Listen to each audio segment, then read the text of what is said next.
அடுத்த ஆண்டு 25 நெருக்கத்தில், அதாவது 26, 25 முடிகிற கட்டங்களில் திமுகவில் இருக்கிற சில முக்கியமான பெரிய தலைகளை போகிறதுக்கு பேசுகிறாங்க. இப்போ வரல, நான் அப்போ வர்றேன் அப்படின்ற லெவலுக்கு இருக்குது.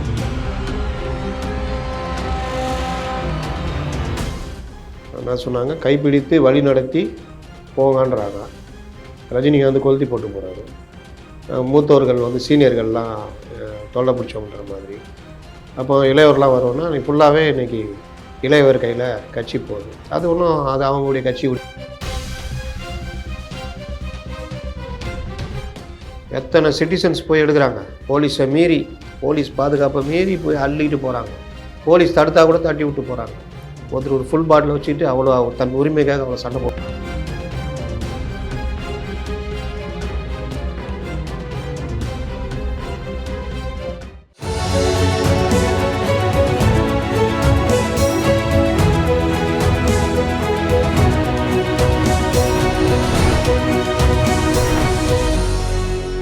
எம்நாடு தொலைக்காட்சி நேயர்களுக்கு வணக்கம். மீண்டும் ஒரு அரசியல் களம் நிகழ்ச்சிக்கு உங்களை வரவேற்கிறதில் மகிழ்ச்சி அடைகிறேன். இன்று நம்முடன் இணைந்திருப்பது மூத்த பத்திரிகையாளர் திரு முத்தலிப் அவர்கள். வணக்கம் சார். வணக்கம். விஜய் அவர்கள் கட்சி தொடங்கியிருக்காரு. இந்த தமிழகம் வெற்றி கழகத்தில் வந்து முக்கியமான பெரும்புள்ளிகள், அதாவது முன்னாள் அதிமுக அமைச்சர்கள் முதற்கொண்டு திமுகவில் இருக்கிற முக்கிய புள்ளிகள் வரையும் இணைய போகிறதா ஒரு தகவல் ஒன்று வெளியாக இருக்கு. அது யார் யார் இணைய போகிறார்கள் உங்களுக்கு தெரிஞ்சது மக்களுக்கு? நேற்றுலேருந்து தகவல் ஓடிக்கிட்டு இருக்குது. என்னென்னா, விஜய் கட்சியில் வந்து கட்சி ஆரம்பிச்சிட்டாரு ஒரு நடிகர். அவரை சுற்றி இருக்கிறவங்களாம் பார்த்தா ஒரே ஒரு ஸ்ட்ராட்டஜிஸ்ட் மட்டும் இருக்கார், ஜான் ஆரோக்கியசாமி. புஷி ஆனந்த் முன்னாள் எம்எல்ஏ. அவருடைய அனுபவங்கள் எந்த அளவுக்குன்னு பார்த்தா அது ஒரு தமிழ்நாட்டில் ஒரு கட்சி நடத்துகிற அளவுக்கு அப்படின்னு பார்த்தா அது ரொம்ப கம்மி. அப்போது பல கட்சி தலைவர்கள், மூத்த தலைவர்கள் இவங்களெலாம் இணைஞ்சால் தான் கரெக்டாக இருக்கும்னு பேச்சுவார்த்தை போய்கிட்டு இருக்குது, பண்ணிக்கிட்டு இருக்கிறாங்க. அதில் முக்கியமான சில திமுகவில் இருந்த மூத்த தலைவர்கள் 1970 நானே கூட போட்டிருந்தேன், KS ராதாகிருஷ்ணன். அவர் கிட்டத்தட்ட 70களிலேருந்து இருக்கார். காங்கிரஸில் இருந்தவர், காங்கிரஸில் நெடுமாறன் கூட பயணம் செஞ்சவர். நெடுமாறன்லாம் ஒரு காலத்தில் காங்கிரஸ் தலைவராக இருந்தவர். அவர் கூட இந்திரா காந்தி, டெல்லி அரசியல் இதெல்லாம் தெரிஞ்சவர். அதுக்கு பிறகு அவர் வந்து 80கள் மேலே திமுக வர்றாரு. திமுகவிலையும் நல்ல பயணம், ப்ளஸ்ஸு வைகோ கூட போயிட்டு மறுபடியும் திமுக வந்து அந்த மாதிரிலாம் ஒரு நீண்ட பயணம் உள்ளவர். சுப்ரீம் கோர்ட் லாயரு, ப்ளஸ்ஸு சர்வதேச விஷயங்களில் இப்போது முதல்வர் ஸ்டாலின் வந்து முன்ன திமுக தலைவர் நினைக்கிறேன், இல்லை அதுக்கு முன்னாடி பீரியடை தெரில. அவரை வந்து வெளிநாடுகளில் இந்த இது சம்மந்தமாக தமிழ்நாட்டில் இருக்கிற அந்த நிலைப்பாடு சம்மந்தமான இதெல்லாம் கான்ஃபரன்ஸ் இதெல்லாம் பங்கேற்க வச்சவர். ஒரு பெரிய அரசியல் இது உள்ளவர். அவர் பழகற்பையா வந்து ஒரு நீண்ட அரசியல் அனுபவம் உள்ளவர். சோவுடைய துக்ளக்கிலலாம் கட்டுரைகள் எழுதியிருந்தவர். நடுவில் மக்கள் நீதி மையத்துக்கு தெரியாமல் போயிட்டு மறுபடியும் வெளியில் வந்தார். அவர் ஒரு தேசிய அரசியலில் உள்ள ஒரு நீண்டகால அரசியல்வாதி. அவர் ஜெயந்தி நடராஜன், இவங்க வந்து மூப்பனார் காங்கிரஸில் இருந்தவங்க, ப்ளஸ்ஸு மத்திய அமைச்சராக கூட இருந்தவங்க. மூப்பனாருடைய டிஎம்சியில் இருந்தவங்க. அதுக்கப்புறம் அரசியல் விட்டு ஒதுங்கி இருந்தாங்க அவங்க. இன்னும் பல பேர் பேசிகிட்டு இருக்கிறாங்க. அதெல்லாம் சொன்னால் சிக்கல் வரும். இதெல்லாம் வந்து நமக்கு தெரிஞ்ச தகவலை நம்ம இதிலே போட்டோம், ட்விட்டரில் கூட நான் போட்டேன். இது இல்லாமல் செஞ்சி ராமச்சந்திரன்ட்ட பேசிகிட்டு இருக்கேன்னாங்க. அவர் இப்போ அதிமுகவில் இருக்கார். அவரும் பழைய ஆள், திமுகவில் இருந்தவர். அவர் ஒரு மூத்த தலைவர். எல் கணேசன், இவர் எல்லாருமே எல்ஜின்னு சொல்லுவாங்க முன்ன. அவர் எல்லாருமே ஒன்றா இருந்தவங்க. ப்ளஸ்ஸு இப்போ லாஸ்ட்டில் அதிமுகவுக்கு வந்தவர். அவரையும் பேசிக்கிட்டு இருக்காருனாங்க. இப்போ அவர் பேசுனதில் நேற்று தகவலாம் வெளியானதில் அவர் போகிறதுல சிக்கல் எதுவும் இருக்குது போல். இது இல்லாமல் கொங்கு மண்டலத்தில் ஒரு முன்னாள் தலைவர், இது ராமநாதபுரத்தில் இருக்கிற ஒரு முன்னாள் இளம் அமைச்சர். ஏதாவது ஒரு க்ளூ கொடுக்கலாம்ல பார்வையாளர்களுக்கு? அது வேறு என்ன சொல்ல முடியும்? ராமநாதபுரம் ஒரு முன்னாள் இளம் அமைச்சர்னா, முன்னாள் அமைச்சர்னா அன்வர் ராஜான்னு எடுத்துக்குவீங்க. முன்னாள் இளம் அமைச்சர்னால் எல்லாருக்கும் தெரியும். கொங்கு மண்டலத்தில் ஒரு முன்னாள் அமைச்சர், ஒரு தலைவராக இருந்த முக்கிய தலைவரில் ஒருத்தர் அப்படின்றேன். இதுக்கு மேலாம் ரொம்ப சொன்னால் அது அவங்களுக்கும் பாதிப்பு, பேச்சுவார்த்தையும் பாதிக்கப்படும், சிக்கல் வரும். இதுவே ரொம்ப பேர் புரிஞ்சுக்கிட்டு இருப்பாங்க. புரிஞ்சிக்கலன்னா அவங்களோட அரசியல் அறிவு அவ்வளோதான் சொல்லலாம். ஏன்னா இந்த காலத்தில மாப்போசி நேத்து ஒரு ட்விட்டர்ல பார்த்தேன். மாப்போசிய போட்டு கண்டத போடுறாங்க. அதை வர்றவங்கலாம் வந்து இந்த ஆளா? அவனா மோசம். அப்படி இப்படி கேசவ விநாயகம் மாரியா இருக்காருன்னுலாம் கீழ கமெண்ட் போடுறாங்க. மாப்போ சிவஞானம் எவ்வளோ பெரிய ஆளு? அவருடைய பின்னணி என்ன? இந்த திருத்தணி போராட்டம், தமிழ்நாடு பேர் வைக்கிறது இதிலலாம் எவ்வளோ அவர் வந்து ஈடுபட்டவரு? எவ்வளோ பெரிய ஆளு? அப்படின்றதெல்லாம் வந்து இன்னைக்கு இளம் தலைமுறைக்கு தெரியல. 2வது Facebookலயும், Twitterலயும், WhatsAppலயும் வர தகவல் தான் கரெக்ட்டுன்றது நம்புற போக்கு இருக்குது. அதனால முடிஞ்சா தெரிஞ்சுக்கங்க. தெரிஞ்சுக்காமனா போங்க. அவ்வளோதான் சொல்ல முடியும். இவ்வளோ தான் விஷயம். இதுக்கு தாண்டி வந்து இல்ல சொல்லுங்க அப்படின்னா பேர தான் சொல்லணும் நேரடியா. அதனால அது இது இல்ல. அதனால இந்த பேச்சுவார்த்தைகள் போய்க்கிட்டு இருக்குது. அடுத்த ஆண்டு 25 நெருக்கத்தில, அதாவது 26, 25 முடியிற கட்டங்கள்ல திமுகல இருக்கிற சில முக்கியமான பெரிய தலைகள போறதுக்கு பேசுறாங்க. இப்ப வரல. நான் அப்ப வர்றேன் அப்படின்ற லெவலுக்கு இருக்குது. அதனால அது வந்து தென் மாவட்டத்தில இருக்கிற ஒரு முக்கியமான இன்னொரு முக்கிய சோர்ஸ் ஒரு மூலியமா நம்மளுக்கு பிடிச்ச தகவல் வந்து என்னன்னா, மதுரை மாவட்டத்தோட முக்கிய திமுக பவர் சென்டர். ம். அந்த பாரம்பரியமான திமுக பின்புலம் கொண்ட ஒரு முக்கியமான நபர். அவரும் விஜய் கட்சியில இணையிற பேச்சுவார்த்தையில இருக்கிறாருன்ற மாதிரி ஒரு தகவல் வருது. அது எந்த அளவுக்கு உண்மை? இருக்கலாம். ரொம்ப பேர் பேசுறாங்க. மத்திய மண்டலத்த சேர்ந்த ஒரு முக்கியமான திமுக தலைவரு, "தம்பி நடத்துங்கடா. இவங்க பண்ணுறதெல்லாம் தாங்க முடியல. நீங்க பண்ணுங்கடா" அப்படின்றாரு. அப்படின்னா என்ன அர்த்தம்னா, பண்ணிக்கிட்டே இருங்கடா. வந்து ஜாயின் பண்ணிக்கிறேன்ற மாதிரி. அதனால 26ன்றது வந்து விஜய் கட்சிக்கு ஒரு நல்ல தொடக்கமா இருக்கும். அதே மாரி வர்றவங்களெல்லாம் அவர் ரொம்ப இப்போ இருக்கிற கட்சியில ரொம்ப வேண்டா வெறுப்பா இருக்கிறாரா? எவரு? இப்போ ஒரு பவர் சென்டர் சொல்றேன், மதுரை மாவட்டம். யார் தான் இல்ல? யார் தான் இல்ல? எல்லாருமே இருக்கிறாங்களா? எல்லாரும் தான் இருக்காங்க. எல்லாருக்கும் பிரச்சனை இருக்கு. என்ன சொன்னாங்க? கைப்பிடித்து வழிநடத்தி போங்கன்றாங்க. ரஜினிகாந்த் கொளுத்தி போட்டு போறாரு. மூத்தவர்கள் வந்து சீனியர்கள்லாம் தொல்லை பிடிச்சவங்கன்ற மாதிரி. அப்போ இளையவர்லாம் வருவோன்னா, நீ ஃபுல்லாவே இன்னைக்கு இளையவர் கையில கட்சி போகுது. அது ஒண்ணும் அது அவங்களுடைய கட்சியுடைய இது. அது ஒண்ணும் சொல்றதுக்கு இல்ல. ஆனால் அனுபவமும் மத்த இதுவும் சேர்ந்து இருந்தா தான் வேலைக்கு ஆகும்.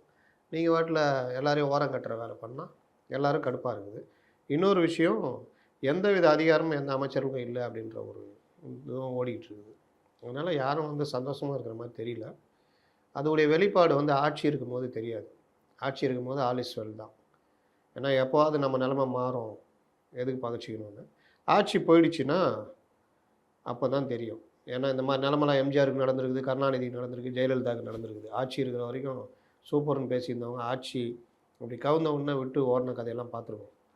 அது இவர்களுக்கும் நடக்க வாய்ப்பு இருக்கிறது. அதனால வந்து எல்லாரும் சந்தோஷமா இருக்காங்க அப்படின்லாம் கிடையாது. அ அதனால இது போது 25க்கு மேல கொஞ்சம் அதிரடியான மாற்றங்கள் தான் வரதுக்கான வாய்ப்பு இருக்கு. சரிங்க சார். இப்ப திமுக பத்தி பேசிட்டீங்க. திமுக பொதுச் செயலாளர் ஒரு கருத்தை சொல்லியிருக்காரு. சட்டமன்றத்திலயும் நாடாளுமன்றத்திலயும் 50 விழுக்காடு வந்து பெண்களுக்கு ரிசர்வேஷன் பண்றதுக்கு மத்திய அரசு முன் வரணும் அப்படின்னு சொல்லியிருக்காரு. இந்த 50% பெண்களுக்கு அவங்க கேட்கறாங்க. ஆனா திமுகல பெண்களுக்கான முக்கியத்துவங்கள் கொடுக்கப்படுகிறதா? 2 அமைச்சர்கள். 31 பேர்ல 2 அமைச்சர்கள். கட்சி பதவியில சுப்புலட்சுமி ஜெகதீசன் இறந்து போயிட்டாங்க. அதுக்கப்புறம் ஆள் இல்ல. சுப்புலட்சுமி ஜெகதீசன் இடத்துக்கு ஆள் இல்ல. கனிமொழி மட்டும் இருக்காங்க. வேற? கீதா ஜீவன். இதான் அமைச்சர் சொல்லிட்டேனே. 2 அமைச்சர்கள். கீதா ஜீவன், அப்புறம் இன்னொரு அவங்க தேன்மொழியா? கயல்விழி. 2 பேர் தான் இருக்காங்க. எங்க இருக்கிறாங்கன்னே தெரியாது. அதுவும் பெண் அமைச்சர்களுக்கு முக்கியத்துவம் வாய்ந்த பதவிகள்ன்றது கிடையாது. அப்புறம் என்ன? இங்கே 50% கொண்டு வர முடியுமா? அட்லீஸ்ட் 33%. அதுதான் பிரச்சனை. மேயர்னு இங்கே வேறு வழி இல்லாமல் ஒரு பெண் மேயர், தலித் மேயர், பட்டியலின மேயர் கொண்டு வரணும் அப்படின்னு அந்த இதில் இருக்கிறதுனால வேறு வழி இல்லாமல் இங்கே கொண்டு வந்தாங்க சென்னைக்கு. அவங்களையும் வச்சுக்கிட்டு அப்படியே இந்த இவங்களாம் கையை பிடிச்சி இழுக்கிறது, இப்படி நில்லுமான்றது. அதுக்கப்புறம் வந்து எங்கள் குழந்த நாங்கள் அப்படி நடக்கிறோன்னு சொல்கிறது.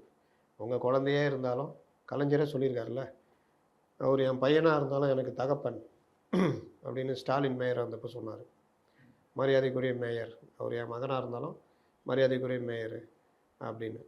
அதுதானே அந்த பதவிக்குரிய மரியாதை கொடுக்கணும்ல. ஒரு கான்ஸ்டபிள் அவங்க பொண்ணு வந்து குரூப் 1 எழுதி டிஎஸ்பி ஆகிட்டாங்கன்னா, ஒரு கான்ஸ்டபிள் ஸ்டேஷனில் ஏம்மா இப்படி வா அப்படி பொண்ணு வரா, கேட்டா என் பொண்ணு அப்படின்னு வரா, சல்யூட் அடிச்சு தான் ஆகணும்.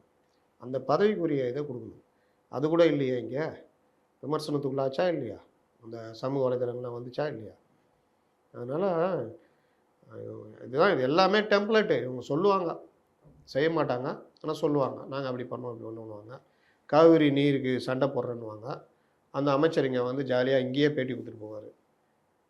உதயநிதியை பக்கத்தில் வச்சுக்கிட்டு மேகதாட்டு அணை கட்டுறது இவங்களுக்கும் தமிழ்நாட்டுக்கும் தான் நன்மைங்க அப்படின்ட்டு சொல்லிட்டு போவார். அதுதான் பிரச்சனை. இப்போ திமுகவில் வந்து முதல்வர் ஸ்டாலின் அவர்கள் திரும்பவும் வெளிநாட்டிலேருந்து இங்கே தமிழகம் தாயகம் வந்ததுக்கப்புறம் அதிரடியான மாற்றங்கள் இருக்கும். ஒன்று அரசு அமைச்சரவையில் மாற்றம் இருக்கும், அப்படி இல்லைன்னா அப்படி அதாவது அதோடு சேர்ந்து கட்சிகள்லேயும் அமைப்புகள்லேயும் மாற்றங்கள் இருக்குன்ற மாதிரி நம்மளுக்கு தெரிஞ்ச ஒரு தகவல், ஒரு சோர்ஸ் மூலிமா வந்த தகவல். சென்னையில் இருக்கிற முக்கியமான திமுக மாவட்ட செயலாளர்கள் அவங்க 2 பேர்கிட்டேருந்து ஒரு தொகுதியும் எடுத்து ஒரு புதுசாக மாவட்டம் ஒன்று கிரியேட் பண்ண போகிறதாகவும், அதுக்கு 2 சட்டமன்ற உறுப்பினர்கள் வந்து மாவட்ட செயலாளர் பதவிக்கு போட்டியிடுறதுக்காகவும், ஒரு ஒன்றிய செயலாளர் அவர்கள் போட்டியிடுறதுக்காகவும் கடுமையான 3 பேருக்கும் போட்டி பண்ணிருக்கு.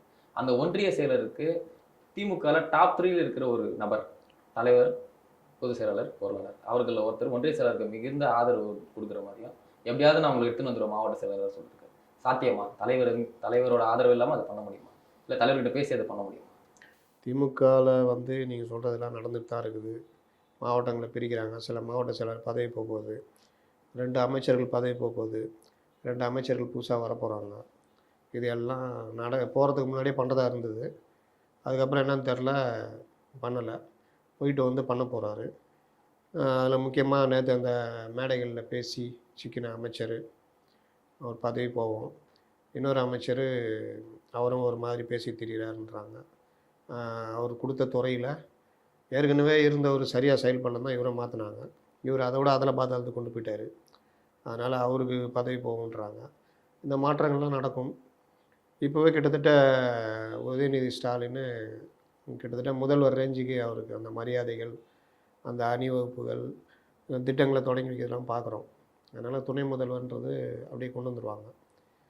மாவட்ட செயலாளர் மாற்றங்கள்னால் எல்லாருமே கட்சிக்குள்ளே அவங்களுக்கு தேவையான ஆட்களை முதல்வர்கிட்ட சொல்லி போட்டுக்குவாங்க. அந்த அடிப்படையில் நீங்கள் சொல்கிறதும் நடக்கும். இப்போ தமிழகத்தில் வந்து போதைப் பொருள் நடமாட்டம் அதிகமாக இருக்குது. தமிழகம் தான் வந்து போதைப் பொருள் இதில் வந்து மையமாக இருக்குது இடத்துல அப்படின்றது. ஒழுங்கத்தில் தமிழகம் மையமாக இருக்குன்னு அன்புமணி ராமதாஸ் அது என்ன 3 வருஷமாக அதான் சொல்லிட்டு இருக்காங்க, அதான் நடந்துக்கிட்டு இருக்குது. ஏன்னா அதை ரிலேட் பண்ணி சுப்ரீம் கோர்ட், இது நம்ம ஹைகோர்ட்டை வந்து ஒரு தீர்ப்பு ஒன்று கொடுத்துருக்காங்க. அதாவது வந்து போதைப் பொருள் ஒழிக்கிறதுக்கு போதிய அளவில் காவலர்களை நியமிக்கல தமிழக அரசுன்ற மாதிரி ஒரு இது சொல்லியிருக்காங்க ஹைகோர்ட். போதைப் பொருள் தடுப்பு பிரிவுன்னு ஒன்று இருக்குது, PEW, ப்ராஹிபிஷன் என்ஃபோர்ஸ்மெண்ட் விங்குன்னு சொல்லிட்டு. அந்த கீழே NIBன்னு ஒன்று இருக்குது. NIBயும் என்ஃபோர்ஸ்மெண்ட்டுன்னு இந்த கள்ளச்சாராயம் தடுக்கிறது இவன் 2த்தையும் ஒன்றாக்குனாங்க. ஆக்சுவலாக பிரச்சனை வர வர 2த்தையும் 2ஆக்கணும் இருக்கிறத. இவங்க 2த்தையும் ஒன்றாக்குனாங்க வந்த உடனே. அதுக்கு ஒரு ADGP போட்டிருந்தாங்க. அவர் எனக்கு என்னென்னு கோட்டை விட்டு தான் தடவை கள்ளக்குறிச்சி, இது விழுப்புரம், மற்றது 2வது தடவை கள்ளக்குறிச்சியில் நடந்தது. போதைப் பொருள் கடத்தல் அந்த இது கண்டுபிடிக்கிறதுன்றது வந்து அப்படியே இருந்தது தான் அந்த இவருக்கு மாட்டினார் ஜாபர் சாதி. இங்கே வந்து நடந்தது. அதுக்கப்புறம் தொடர்ச்சியாக நடந்துக்கிட்டு இருக்குது. தினம் தினம் வந்துக்கிட்டே இருக்குது, பல இது மாட்டுது. ஏன்னா நமக்கு வந்து அந்த இலங்கை நமக்கு ஒரு பெரிய கடற்கரை கொண்ட மாநிலம். இலங்கையோட நமக்கு வந்து இந்த திருட்டுத்தனமாக போதை மருந்து கடத்துறது, ஆயுதத்துக்காக கடத்துறது, அது நம்ம ஒரு எல்லை நாடு. தமிழ்நாடும் ஒரு எல்லை இதில் இருக்குது. அதனால் இங்கேருந்து இந்த கடல் வழியாக கடத்துகிற வேலை, ப்ளஸ்ஸு அப்படியே கொண்டு போய் அரபிக்கடல் வழியாக போகிறது. பாகிஸ்தான்லேருந்து அதிகபட்சம் குஜராத்துடைய கட்சி, இல்லாட்டி மகாராஷ்டிரா, அப்படி இல்லைன்னா இப்படிக்கா சென்னை துறைமுகத்துக்கு கொண்டு வர்றது. இந்த ஏற்பாடுகள்லாம் நடந்துகிட்டு இருக்குது. கவர்னரை கூட ஒரு தடவை சுட்டி காமிச்சார் அவர் பேட்டியில். இந்த மாதிரி விஷயங்கள்லாம் தடுக்கணும்னா இன்னும் கொஞ்சம் கோஸ்டல் கார்டு, கோஸ்டல் செக்யூரிட்டி குரூப்னு இருக்கும், கோஸ்டல் குரூப்பு, அது ப்ளஸ்ஸு NIB, NCB இருக்குது இங்கே தென்மண்டலம். இதெல்லாம் சேர்ந்து தான் ஒர்க் பண்ணணும். எல்லாத்தையும் தாண்டி இந்த கஞ்சா புழக்கங்கள், மது போதைகள், இது மாத்திரைகள், இது வந்து இதனுடைய பயன்பாடு அதிகமாக யங்ஸ்டர்ஸ் மத்தியில் மாறிட்டு வருது. நான் நேற்று கூட ஒரு பதிவு போட்டிருப்பேன். நேற்று DD நெக்ஸ்ட்டில் ஒரு நியூஸு, தமிழ்நாட்டில் அதிக அளவில் எய்ட்ஸ் பேஷண்ட்டுகள் அதிகரிச்சுட்டு வராங்க அப்படின்னு அது இதில் நியூஸ் வந்திருக்கு. அதில் என்னென்னா அதிகம் சொல்கிற காரணம், போதை மாத்திரைகளாக பயன்படுத்துறதுக்கு வலி நிவாரணி மாத்திரைகளை வாங்கி அதை பொடி பண்ணி தண்ணியில் கரைச்சி சிரிஞ்சி மூலயமா ஏற்றிக்கிறாங்க. கிட்டத்தட்ட 1,32,000 எய்ட்ஸ் பேஷண்ட்டுகள் இந்த பீரியடில் இருக்காங்க. அதில் வந்து மாணவர்கள், சிறுவர்கள், சிறுமிகள் 2,500 சிறுவர்கள், 2,200 சிறுமிகள். டிரான்ஸ்ஜெண்டர் கூட 450 பேர் தான் இருக்காங்க. ஆனால் இவங்க வந்து சிறுவர், சிறுமிகள் 2,500, 2,200 எய்ட்ஸ் நோயால் பாதிக்கப்பட்டவர் இருக்கிறாங்க. இதுக்கு அடிப்படையான காரணம் முன்னெல்லாம் செக்ஸ் ஒர்க் இந்த மாதிரி இது பண்ணும்போது அதன் மூலியமாக எய்ட்ஸ் பரவிந்தது. ஆனால் இப்போ அது கிடையாது. அதிகமாக ஊசி, சிரிஞ்சி ஊசி போடுறதுனால, அந்த ஊசி எப்படி போடுறாங்கன்னா, வலி நிவாரணி மாத்திரைகளை போதைக்காக வாங்கி இந்த மாதிரி பயன்படுத்துகிறாங்க. ஒரு பையன் வாங்குறான்னா அவன் மட்டும் தனியாக அடிக்க மாட்டான். இதுக்கான ஒரு செட்டுங்க இருக்கும். அப்போ ஒரே சிரிஞ்சை 4-5 பேர் போடுற ஏற்பாடு. அது மூலிமா 97% பாசிபிலிட்டி இருக்குது எய்ட்ஸ் பரவுறதுக்கு. ஒரு சிரிஞ்சு யூஸ் பண்ணிட்டு இன்னொருத்தர் யூஸ் பண்ணால் அந்த மாதிரி அதிக அளவில் பரவிட்டு இருக்குதுன்னு எய்ட்ஸ் அந்த துறை சார்ந்த இவர்களுடைய பேட்டியோட டிடி நெக்ஸ்ட்டு போட்டிருக்காங்க. இது வந்து எவ்வளோ பெரிய டேஞ்சர் தெரியுமா? ஒரு பையனுக்கு வந்துச்சுன்னா அவங்க கூட 5 பேர் சேர்ந்து போதை மருந்து யூஸ் பண்ணுறாங்க, சிரிஞ்சு யூஸ் பண்ணுறாங்கன்னா 5 பேருக்கு எய்ட்ஸ் வந்துடும். அதுக்கப்புறம் அவன் வந்து வேற எங்கேயா போய் அந்த டீமோட யாரோ போனால் இப்படியே ஸ்ப்ரெட் ஆகும், வாய்ப்புகள் அதிகம். அப்போது இது எவ்வளோ டேஞ்சரு. வலி நிவாரணி மாத்திரை வந்து ஆன்லைனில் கொரியர் மூலிமா வர வைக்கிற ஏற்பாடெலாம் இருக்குதுன்னு சொல்லிட்டு அதில் போட்டிருக்காங்க. அப்போ இதெல்லாம் கண்காணிக்கிறது, கொரியர்களில் வந்து எப்படி வர்றதை எப்படி தடுக்கிறது, ஆன்லைனில் வந்து இந்த விஷயங்களை கண்காணிக்கிறது, மருந்து மெடிக்கல் ஷாப் இதிலெல்லாம் வலி நிவாரணி மாத்திரைகள் வந்து ப்ரிஸ்கிரிப்ஷன் இல்லாமல் கொடுக்கக்கூடாதுன்னு சொல்கிறது. எனக்கு தெரிஞ்ச ஒரு மெடிக்கல் ஷாப்பில் நான் ஒரு நாள் நின்றுக்கிட்டு இருக்கிறேன். ஒரு பையன் வந்து ஒரு 10 இது கேட்குறான், சிரிஞ்சு. 1 தான் தருவேன்னாரு. இல்லை 10 வேணும், தரமாட்டேன்ட்டு. எதுக்கு அவனுக்கு, எதுக்கு 10? இதுக்கு தான் வாங்கிட்டு போய் வச்சுக்கிட்டா ஏற்றலாம். இப்போ 10 கிடைக்கல, 1 தான் இருக்குது. இன்றைக்கி போடுவான், இவன் போடுவான். நாளைக்கு 2 ஃப்ரெண்டு வருவான், சிரிஞ்சு இல்லை, சரி வா. அவங்களுக்கு இன்னும் அந்த நேரத்துக்கு போதை ஏற்றணும். அதனால் போதை இருக்கிறவங்களுக்கு அந்த நேரத்துக்கு என்ன வேணால் பண்ணுவாங்க. இப்போ ஒரு வலைவலி போடுறதுக்கு போய்கிட்டு இருக்குல்ல ஒரு காணொலி, அந்த சரக்கை புல்டோசர் வச்சு ஆந்திரா எத்தனை சிட்டிசன்ஸ் போய் எடுக்கிறாங்க. போலீஸை மீறி, போலீஸ் பாதுகாப்பை மீறி போய் அள்ளிட்டு போகிறாங்க. போலீஸ் தடுத்தா கூட தட்டி விட்டு போகிறாங்க.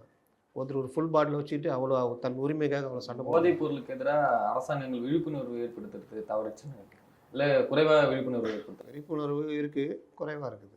இளைஞர்கள் மத்தியில் ஏதோ இந்த மாதிரி மகாவிஷ்ணு மாதிரி ஆளுனை கொண்டு போயிட்டு போன ஜென்மம் எந்த ஜென்மம் பாவம் செஞ்சனா இந்த ஜென்மத்தில் அந்த மாதிரி அமைச்சராக பேசியிருக்காருங்க, வீடியோ வருதுங்க. அதான் இது என்ன பிரச்சனைனா, நீங்கள் வந்து போதை இந்த மாதிரி விஷயம் விழிப்புணர்வு எதில் ஏற்படுத்தணுன்றது இருக்குது.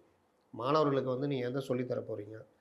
எய்ட்ஸ் பற்றி சொல்லித்தரணும், குட் டச் பேட் டச் இருக்கு அது சொல்லித்தரணும், போக்சோ சட்டத்தை பற்றி சொல்லித்தரணும், இளம் வயது காதல், அதுக்கு பேர் இனக்கவர்ச்சி, காதல் கிடையாது, அதை பற்றி சொல்லித்தரணும். அதனால் என்னென்ன பாதிப்புகள்னு சொல்லித்தரணும். சட்டம் சார்ந்த விஷயங்களில் மாணவ மாணவிகளுக்கு என்னென்ன பிரச்சனை வருது. திரைப்படங்கள்லேயே பள்ளிக்கூட காதல் வந்து புனிதமாக காட்டுறாங்க சார். அதாவது அது வந்து ரசிக்கும்படியாக தானே இருக்குது. யார் ரசிக்கும்படி? படங்கள் ஹிட்டாகுது. 96ன்னு ஒரு படம் சார், இளம் வயது பள்ளி பருவ காதலை மையமாக வச்சு எடுக்கப்பட்ட படம் விட்டு தமிழக மக்கள் கூட்டம் கூட்டமாக போய் 96 கதை வந்து ரீயூனியன் பற்றி கதை. இளம் வயது காதல், அப்புறமா ரீயூனியன் ஆகிறாங்க. அந்த கதையே வந்து ஒரு சின்ன நாட்டில் தான் ஓடிக்கிட்டு இருக்கும். திரிஷாவும் விஜய் சேதுபதியும் ஒன்றா தனியாக இருக்காங்களே, ஏதாவது பண்ணுவாங்களான்னு அந்த எதிர்பார்ப்பில் தான் அந்த படம் ஓடிச்சு. ஒரு கிட்டத்தட்ட அந்த மாதிரி தான் போச்சு. ஆனால் படத்தை ரொம்ப அழகாக கொண்டு போய் முடிச்சிருப்பாங்க. சிறு வயது காதலை ஊக்கப்படுத்துகின்ற வேலையை பல ஆண்டு காலமாக, குறிப்பாக இந்த பாரதி ராஜா இவங்கெல்லாம் வந்த பிறகு கொஞ்சம் அதிக அளவில் பண்ண ஆரம்பித்தாங்க. அதுக்கு முன்னாடி கூட பெருசாக இருக்காது. எம்ஜிஆர் படம், சிவாஜி படத்தில் கூட அப்படி நடிப்பாங்க, போவாங்க. இந்த என்ன படம் வந்து அழகில் ஓய்வில்லை படம். ஸ்கூல் பசங்க லவ் பண்ணுவாங்க. அதில் லவ்வில் என்னென்ன பண்ணலாம், ஸ்கூல் கட்டடிக்கிறது என்னென்ன பண்ணலான்ற அரிய கருத்துக்களை பாரதி ராஜா அந்த படத்தில் வச்சுருப்பார். அதுக்கு வெளியில் பூசி முழுங்கினது வந்து இது ஒரு மதம், அவங்க ஒரு மதம், 2 மதத்தை காதலிக்கிறாங்கன்ற மாதிரி.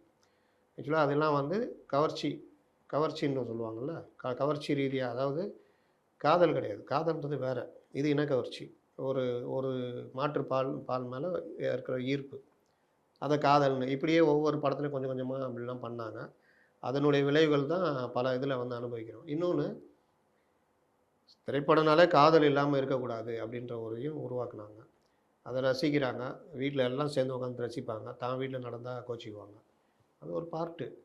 ஆனால் நான் சொல்ல வர்றது என்னென்னா, பாருங்கள், ரசிங்க, ஆனால் நாலேஜ் இருங்கன்ற. முன்ன விட இப்போ கொஞ்சம் பரவாயில்ல. ஒரு காலத்தில் கல்லூரிக்கு போனாலே அங்கே லவ் பண்ணுற மாதிரி தான் சீன் இருக்கும். இருந்தவங்களும் அந்த மாதிரி கல்லூரிக்கு போனாலே லவ் பண்ணணும், கல்லூரி வாழ்க்கை முடிஞ்சிடும், டிகிரி ஃபில் பண்ண மாட்டாங்க, சின்ன வயசுலேயே ஓடி போய் கல்யாணம் பண்ணிக்குவாங்க, ஏதாவது சிக்கலில் மாட்டுவாங்க. இப்போல்லாம் அதெல்லாம் இல்லை. எல்லாருமே டிகிரி முடிக்கிறாங்க, லவ் பண்ணுறாங்க, டிகிரி முடிக்கிறாங்க, நல்ல வேலையில் உட்கார்ந்த பிறகு திருமணம் பண்ணிக்கிறாங்க. அந்த மாதிரி ஒரு பக்கம் நடக்குது. இன்னொரு பக்கம் இந்த மாதிரியும் நடக்குது, இளம் பருவ காதல்கள். அதில் தான் அந்த மாதிரி மாட்டும்போது இந்த இதிலே வந்து போக்சோ சட்டத்தை தவறாக பயன்படுத்துறதும் இருக்குது.